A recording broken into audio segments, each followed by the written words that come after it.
Science subject के educational channel science activity में आपका स्वागत है दोस्तों। आज का वीडियो फिज़िक्स फंडामेंटल का दूसरा वीडियो है। आज के वीडियो में हम लोग देखेंगे कि ये जो यूनिट्स होते हैं इसका चॉइस क्या होता है, हम लोग किस तरह से यूनिट को चूज़ कर सकते हैं, और साथ ही साथ देखेंगे कुछ जो पॉपुलर सिस्टम ऑफ यूनिट्स हैं वो कौन कौन से हैं, और उसमें जो बेसिक यूनिट्स हैं, जो बेस यूनिट है जिसको हम लोग फंडामेंटल यूनिट कहते हैं, वो कौन कौन से यूज़ किए जाते हैं। तो चलते हैं वीडियो के नेक्स्ट सेगमेंट में।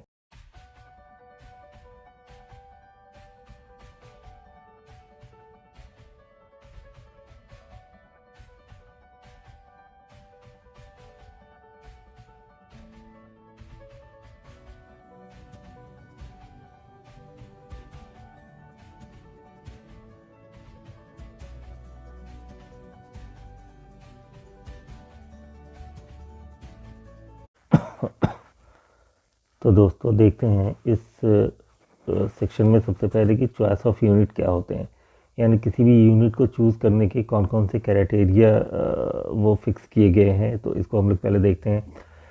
तो यहाँ पर जो यूनिट के जो चॉइस हैं वो उसमें हम लोग ये देखते हैं कि जो भी यूनिट हम लोग चूज़ करते हैं उसके अंदर ये 4 प्रॉपर्टी होनी चाहिए। वो चारों प्रॉपर्टी क्या है उसको मैंने यहाँ पे अंडरलाइन भी कर लिया, इसे आप लिख भी सकते हैं। वैसे वो हैं क्या, इसे समझते हैं पहले। तो पहली प्रॉपर्टी तो ये है कि the unit should be of convenient size, यानी जो भी यूनिट हम लोग चूज़ करते हैं वो यूनिट एक कन्वीनिएंट साइज़ की होनी चाहिए। ऐसा नहीं है कि बहुत बड़ी साइज़ की यूनिट ले लिया तो वो हमारा चॉइस होगा, या फिर हम लोग इतना छोटा यूनिट ले लिया जिससे हम लोग अगर कोई बड़ी दूरी को अगर हम लोग मेज़र करना चाहते हैं तो उससे मेज़र करने में ही बहुत ज़्यादा डिफ़िकल्टी आना शुरू हो जाएगी। तो सबसे पहले तो ये है कि जो भी यूनिट हम लोग चूज़ करेंगे उसका साइज़ बड़ा कन्वीनियंट होना चाहिए। सबसे पहला प्रॉपर्टी उस यूनिट का ये होना चाहिए।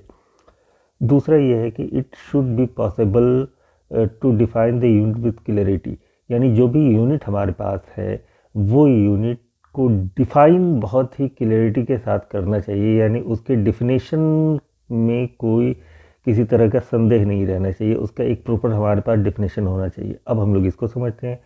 जैसे हमारे पास एक यूनिट है सेंटीमीटर, तो सेंटीमीटर का प्रॉपर डिफिनेशन होता है वही सेंटीमीटर का डिफिनेशन जो जैसे सीजीएस सिस्टम ऑफ यूनिट में हम लोग देखेंगे तो वहाँ पर वही सेंटीमीटर इसलिए ही वो यूनिट बना है क्योंकि सेंटीमीटर का एक प्रॉपर डिफिनेशन है।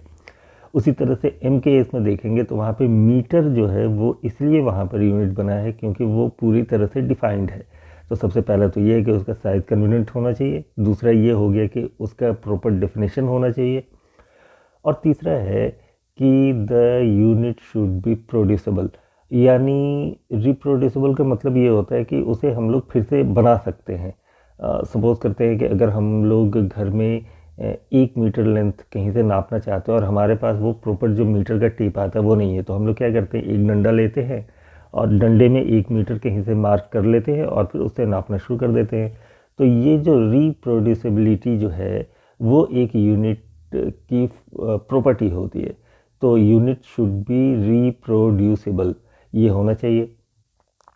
उसके बाद ये कहा गया है कि the value of unit should not change with space and time.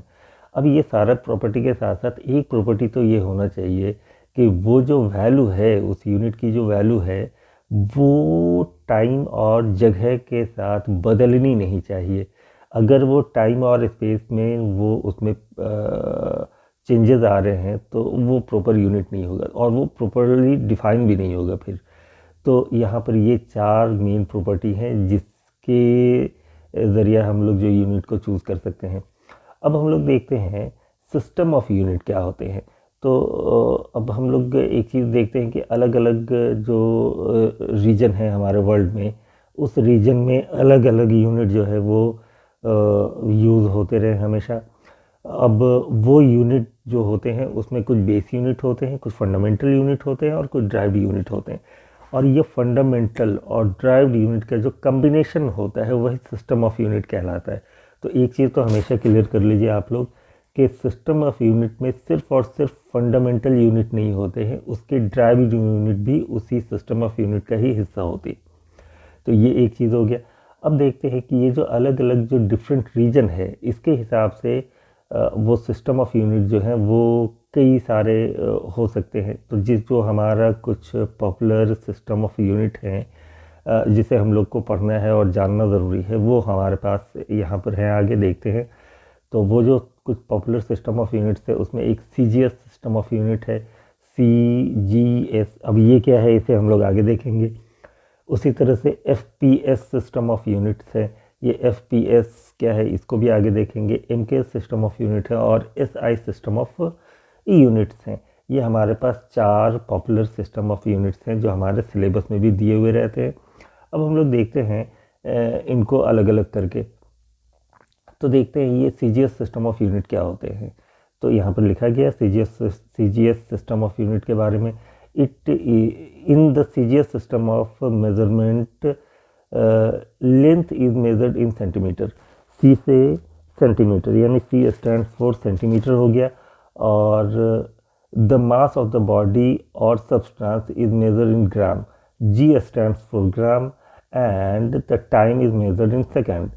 और यहाँ पे जो S है वो सेकंड के लिए यूज़ हो रहा है। Thus the centimeter, gram and second are the fundamental unit of measurement in the CGS system।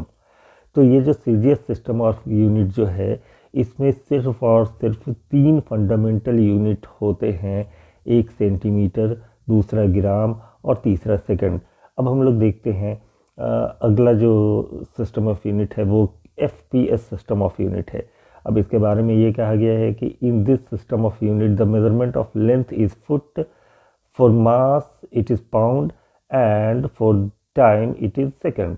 यानी हमारे पास लेंथ के लिए जब मेजरमेंट करेंगे तो FPS में फुट यूज़ करेंगे लेंथ के लिए, पाउंड यूज़ करेंगे मास के लिए, और टाइम के लिए यहाँ पे सेकंड ही यूज़ करेंगे, दूसरा नहीं यूज़ करेंगे। तो यहाँ पर इसे फुट पाउंड सेकंड कहते हैं, इसीलिए इसको FPS सिस्टम ऑफ यूनिट कहते हैं। अब चूँकि ये ब्रिटेन में बहुत पॉपुलर होता है फुट पाउंड, तो इसीलिए इसको ब्रिटिश सिस्टम ऑफ यूनिट भी कहते हैं। और ये कॉमनली जो है उस कंट्री में ज़्यादा पॉपुलर है जहाँ पर ब्रिटेन रूल किया था या फिर ख़ुद ब्रिटेन के अंदर। अब अगला देखते हैं। अगला है MKS सिस्टम ऑफ यूनिट। इसमें जो लिखा गया वो ये कि इन MKS सिस्टम और मेट्रिक सिस्टम ऑफ यूनिट। अब एक चीज़ इसका दूसरा नाम भी क्लियर हो रहा है कि इसको ही हम लोग मेट्रिक सिस्टम ऑफ यूनिट कहते हैं। The unit of measurement for the length is metre. अब लेंथ को हम नापेंगे मीटर में इसमें। For mass it is kilogram, और मास को इसको हम लोग नापेंगे मास को किलोग्राम में। For time it is second, और टाइम को हम लोग मापेंगे, टाइम का जो मेजरमेंट लेंगे वो लेंगे सेकेंड में। Thus, in this system, metre, kilogram and second are the fundamental unit of measurement. और इसीलिए जो है ये मीटर, किलोग्राम, सेकंड जो है वो फंडामेंटल यूनिट हैं इस मेजरमेंट के लिए। बाकी सारे ड्राइव्ड यूनिट जो है इसी बेस यूनिट पर बनाए जा सकते हैं या लिखे जा सकते हैं। अब देखिए इसको क्या कहा जाता है कि this system was used in France and number of other European country. Britain और उसके अंदर आने वाले जो भी कंट्री हैं उसको छोड़कर फ्रांस और उसके अलावा बहुत सारे कंट्री जो यूरोपियन कंट्री है उसमें MK सिस्टम यूज़ हो रहा था। ये बहुत पहले से यूज़ हो रहा था।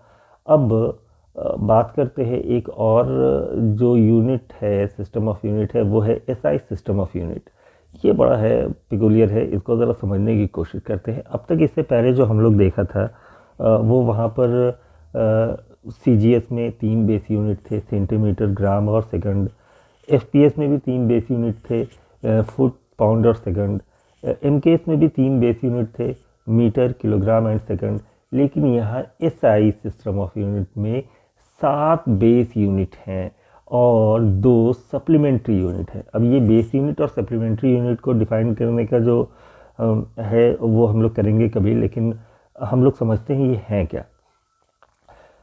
ये यहाँ पर ये कहा जा रहा है कि द SI सिस्टम ऑफ और the international system of standard has now replaced all the system of measurement. अब दिक्कत क्या था कि अलग अलग कंट्री से अलग अलग टाइप बुक पढ़ के अलग अलग सिस्टम में स्टूडेंट्स पहुँच रहे थे ग्लोबली एजुकेशन के लिए, और कई सारे सिस्टम ऑफ यूनिट्स के जो ये थे स्टूडेंट थे वो एक जगह होते थे। अब उनका यूनिट कन्वर्जन एक बहुत बड़ा प्रॉब्लम था। तो यहाँ पर कुछ साइंटिस्ट लोग बैठ करके उन्होंने ये डिसाइड किया कि भाई पूरे दुनिया में एक इंटरनेशनल सिस्टम जो होगा वो चलेगा, और इसको ही एसआई सिस्टम ऑफ यूनिट कहा गया। ये असल में जो हमने पहले पढ़ा है ये एमकेएस सिस्टम ऑफ यूनिट, इसी को फॉलो किया गया है, और इसमें 4 और बेस यूनिट्स को ऐड कर दिया गया है। अब देखते हैं ये है क्या क्या, और इसे हम लोग बाकायदा टेबल में समझने की कोशिश करेंगे। तो ये इसके बारे में ये कहा गया है कि it is the improved metric system of measurement, यानी एमकेएस सिस्टम का ही ये इम्प्रूव्ड वर्जन है। In SI system length is measured in metre, mass in kilogram and time in second. लेकिन यहाँ पर सिर्फ 3 ही नहीं है, और भी ज़्यादा है। अब देखते हैं यहाँ पे क्या क्या है। यहाँ पे तो पहले तो ये हो गया कि लेंथ को हम लोग मीटर में मेज़र करेंगे, और इसका जो सिंबल होगा वो स्मॉल एम होगा। टाइम इसको सेकंड में मेज़र करेंगे, और इसका सिंबल स्मॉल एस होगा। मास को किलोग्राम में मेज़र करेंगे, और इसका सिंबल स्मॉल केजी होगा। इलेक्ट्रिक करंट को एम्पियर में यूज़ करेंगे, इसका सिंबल कैपिटल ए होगा। अब देखेंगे हम लोग कैपिटल क्यों यूज़ कर रहे हैं और स्मॉल क्यों यूज़ कर रहे हैं। टेम्परेचर को केल्विन में मेज़र करेंगे, और इसका सिंबल कैपिटल के होगा। ल्यूमिनस इंटेंसिटी को कैंडेला में यूज़ करेंगे, और इसका सिंबल स्मॉल सी डी होगा। क्वांटिटी ऑफ मैटर, इसको मोल में हम लोग इसकी यूनिट मोल होगी, और इसका सिंबल जो होगा स्मॉल MOL। अब यहाँ पर देखते हैं MKS, तो ये तो पहले ही जैसा है जो कि हमारे मैट्रिक सिस्टम ऑफ यूनिट में था। अब यहाँ पर उसके अलावा जो साइंटिस्ट ने कुछ डिस्कवर किया कि इलेक्ट्रिक करंट भी बेस क्वांटिटी है, फंडामेंटल क्वांटिटी है, टेम्परेचर भी फंडामेंटल क्वांटिटी है, ल्यूमिनस इंटेंसिटी यानी कहाँ पर रोशनी कितनी है ये भी एक फंडामेंटल क्वांटिटी है, और साथ में क्वांटिटी ऑफ मैटर जो होता है, जो मोल हम लोग केमिस्ट्री में इसको यूज़ करते हैं बहुत ज़्यादा, ये भी एक फंडामेंटल क्वांटिटी है। तो ये सारे के सारे को यहाँ पर वो एमके सिस्टम में मर्ज करके एक नया सिस्टम ऑफ यूनिट क्रिएट किया गया जो कि एसआई सिस्टम ऑफ यूनिट कहलाया। अब यहाँ पर हमने जैसा पहले बताया था कि MS, kg, CD और MOL ये सारे के सारे स्मॉल हैं, सिर्फ एम्पेयर और केल्विन ये कैपिटल हैं। इसका काउज बड़ा सिंपल सा है दोस्तों, एम्पेयर और केल्विन दो साइंटिस्ट के नाम थे, इसलिए उनका पहला अल्फ़ाबेट जो है वो कैपिटल रखा जाएगा, बाकी सारे के सारे स्मॉल ही रहेंगे। अब देखते हैं कि दो और यूनिट हैं जिसे सप्लीमेंट्री यूनिट कहते हैं। अब इसमें जब हम लोग 11th में देखेंगे डायमेंशनल फार्मूला, तो यहाँ पे देखेंगे इसका डायमेंशन 0 होता है, लेकिन बेसिकली इसे हम लोग मेज़र भी कर सकते हैं। तो ये सप्लीमेंट्री यूनिट कहलाते हैं, और ये सप्लीमेंट्री यूनिट और उसका डायमेंशन क्यों 0 होता है इसे हम लोग कभी देखेंगे। लेकिन हम लोग देखते हैं कि इसमें जो सप्लीमेंट्री यूनिट में से दो फिजिकल क्वांटिटी, एक प्लेन एंगल है, एक सॉलिड एंगल है। प्लेन एंगल रेडियन कहलाता है और सॉलिड एंगल स्टेरेडियन कहलाता है। तो दोस्तों आज के लिए बस इतना ही। वीडियो देखने के लिए धन्यवाद।